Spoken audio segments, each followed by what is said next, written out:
G'day guys, welcome back. A couple of weeks ago I used, in my glue and water pouring medium, I used the Vallejo pouring medium. It was a gloss one, I'm out of that now, but I wanted to show you the results of that painting. It's dry now, it's dried beautifully. Has a lovely little sheen to it.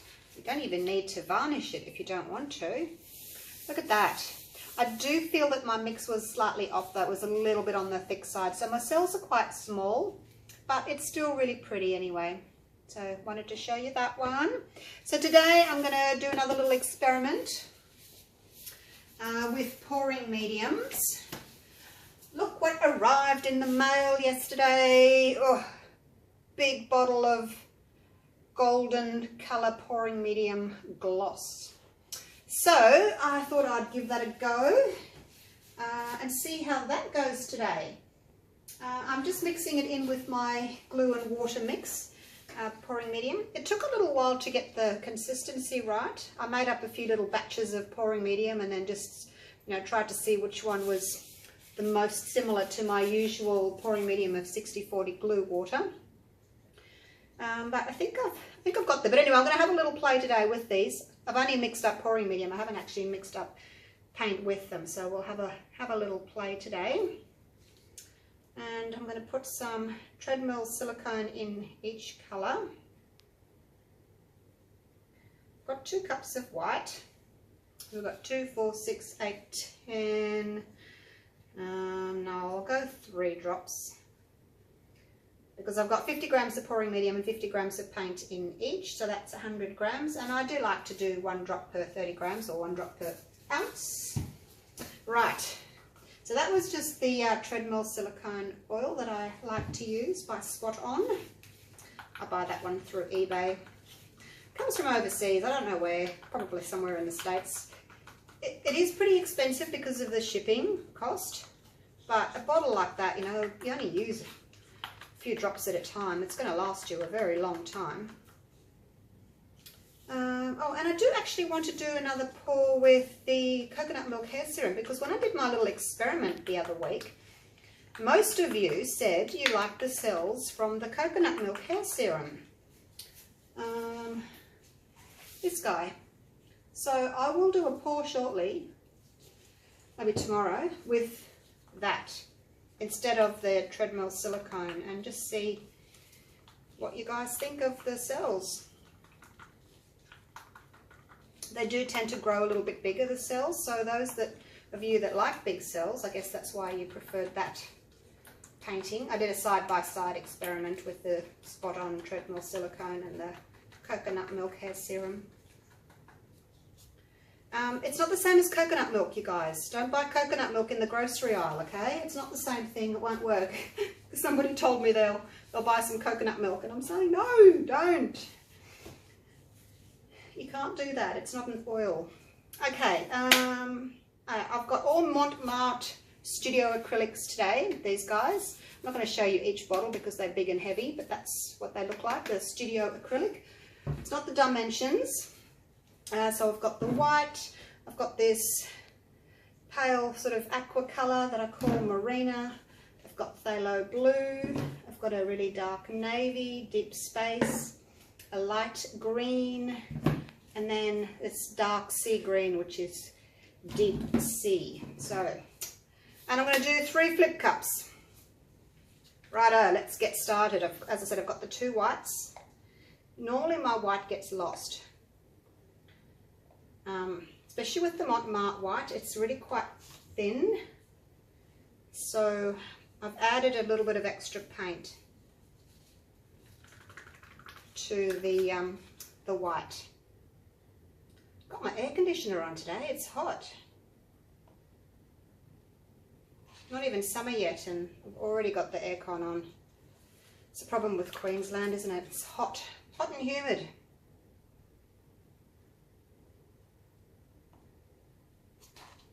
Originally from Melbourne, down south, I am, but once I had kids I moved up to Queensland to be closer to my parents, as you do, when you want your babysitters.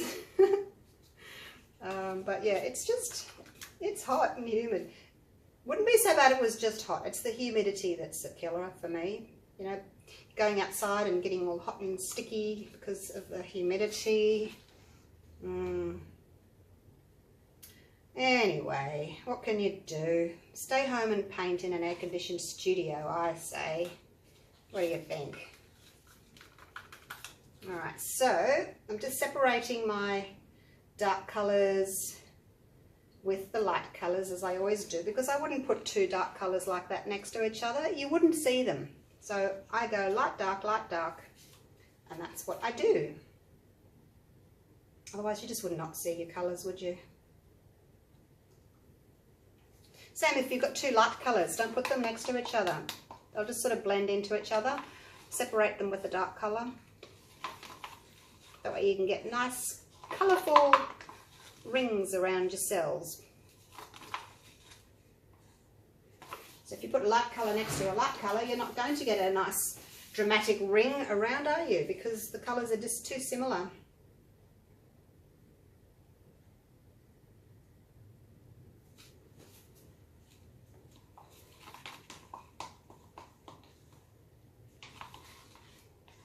Might swap the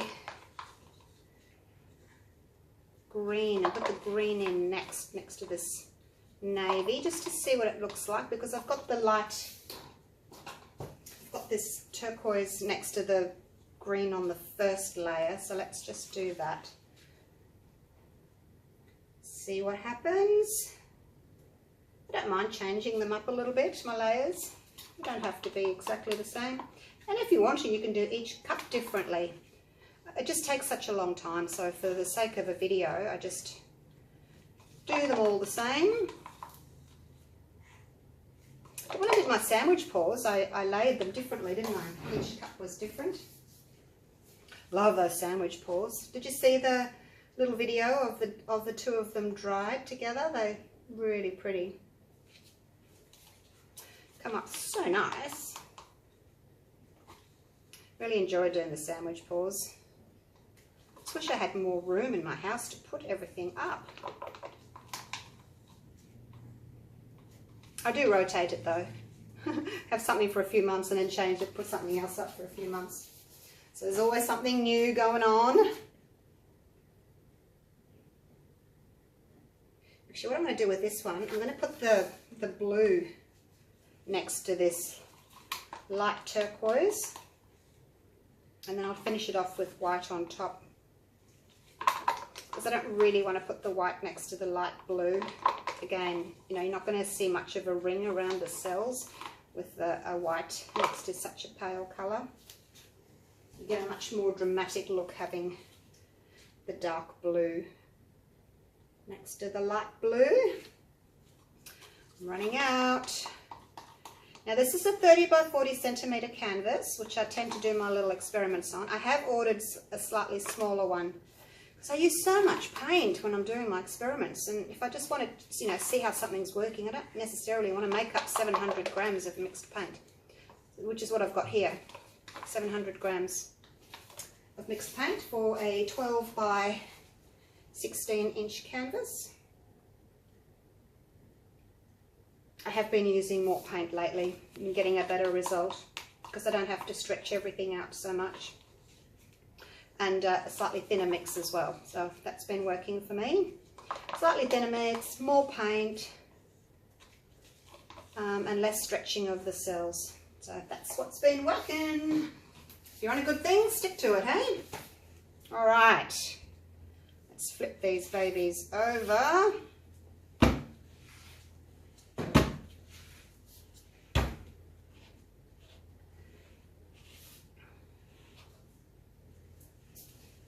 So I'll do what I have been doing recently. Flip them over, tilt, cover the whole thing, then torch, and then tilt just a little bit more. So if your mix is too thick, when you torch, after you've tilted, you only get really, really tiny, really small cells.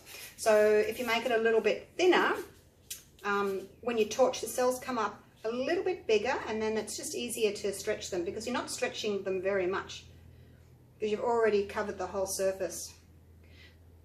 So this is going to be really interesting. I haven't used this golden before. There it is. So I've only got a little bit in there. It's probably only about a quarter, I guess.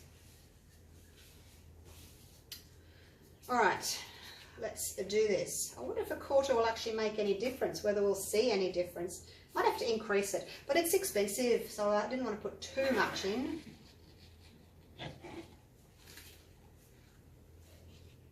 I don't even know what it actually does in the pore. Loving those colours. Of course they're my greens and blues. Of course. I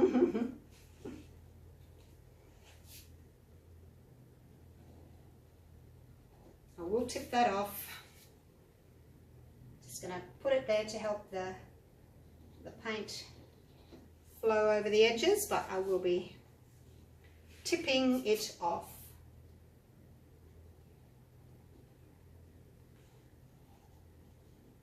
Because I don't like the strappy corners.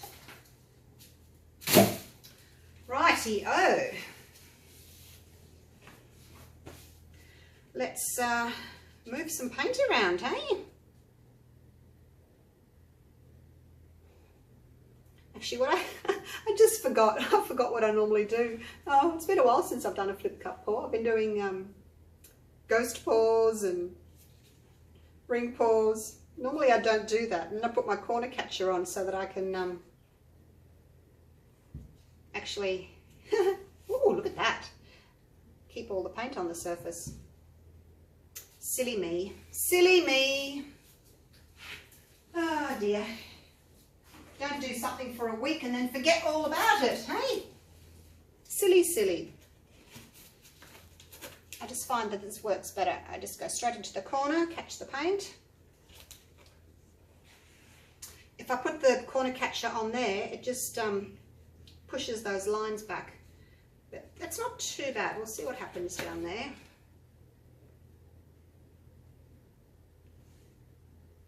Because I don't want to lose too much paint now. The whole idea is keeping the paint on the surface. That one's not too bad. Look, I'm just going for, you know, trying to see what this pouring medium's doing, so I'm not going to be too precious about the whole thing. Just want to see what this pouring medium does, if anything. You guys used it? This golden? What difference do you think it makes to your pores, to your cells? What do you think? Do you have an opinion on it? I'm going to put that over here somewhere. Pop it over there. Just clean my hands. So there's a little bit here still, you know, that looks a bit messy. And that will get tipped off when I torch, after I torch. So you don't have to worry about getting rid of it all now, because you need to keep that paint on the surface as much as possible. Right, let's torch. See what happens. Go golden, see what you do. Be nice to me. Considering I had 2 cups of white in there, it's not a lot of white showing, is there?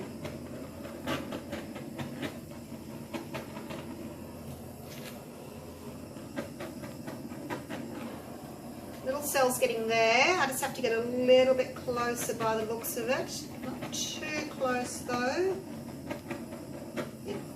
Oh, that's a bit close there. Go around once at a bit higher up and then come back again, maybe a little bit lower if nothing much has been happening.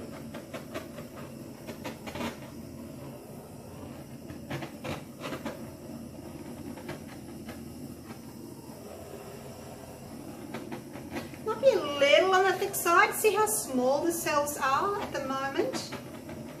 So my ratio's probably a little bit out still. Wow, that's very busy. They've taken a long time to come through, those cells.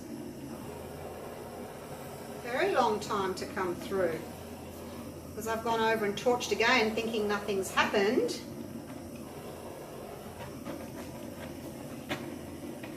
Alright, that'll do. Give that a minute. Oh, look at those lime ones on the side. Pity they're going to get lost. Those are really pretty on the side there. Okay, what do I want to get rid of? Well, I definitely want to get rid of this over here. Excuse me. Oh, let go. So I'll turn it around and I'm just going to walk the paint back and forth and down a bit until that's gone. Okay, come back. Now I want to see if I can get rid of that blob there. So, because I've still got lots of paint on the surface, I can easily walk it back and forth, back and forth, as I'm moving it down. See that blob's going? Gone.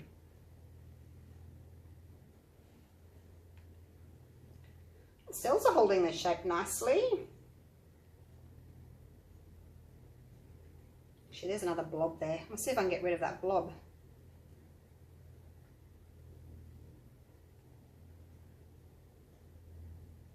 There he goes. Yeah, so the cells are still quite small. That was because, as I said, my ratios are just out a little bit. Probably a little bit thick, so I'll have to just change them up a little bit, add a little bit more water, I think. But hey, wow, they're keeping their shape well. Normally when I'm, you know, stretch this much, they do overstretch, but so far so good. Nice and bright.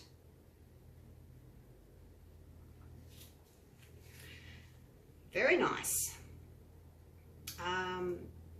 Whether or not it makes a big difference, I can't really tell. I mean, I guess it does, because, you know, I've been able to stretch this side and that side and that side, and the cells have stayed nice. So, I guess so.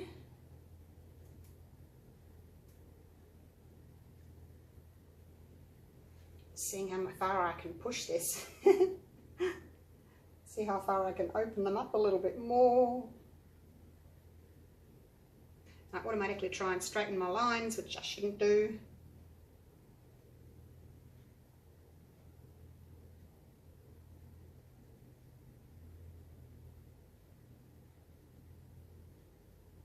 Alright, I think that's about it. That is it. Another lily pond. I keep pouring lily ponds.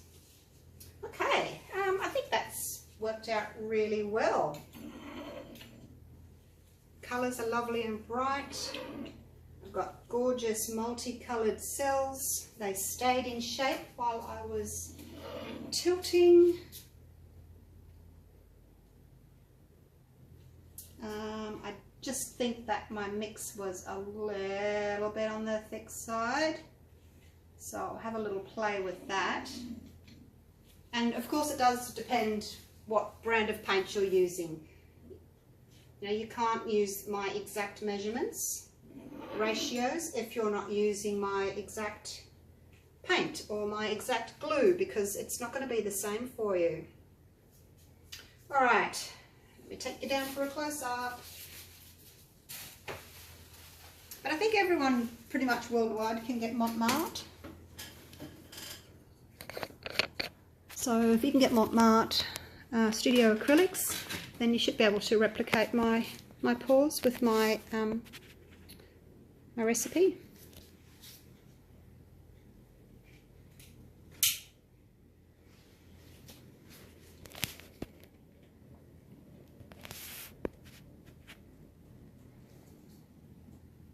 It's a lovely blended background. Cells are pretty.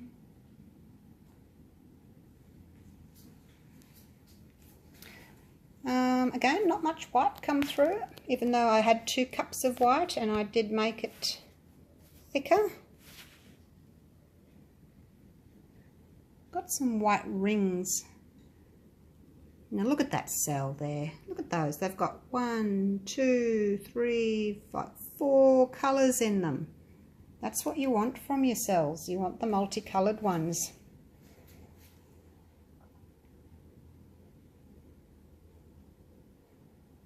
That panel there's got more green in it.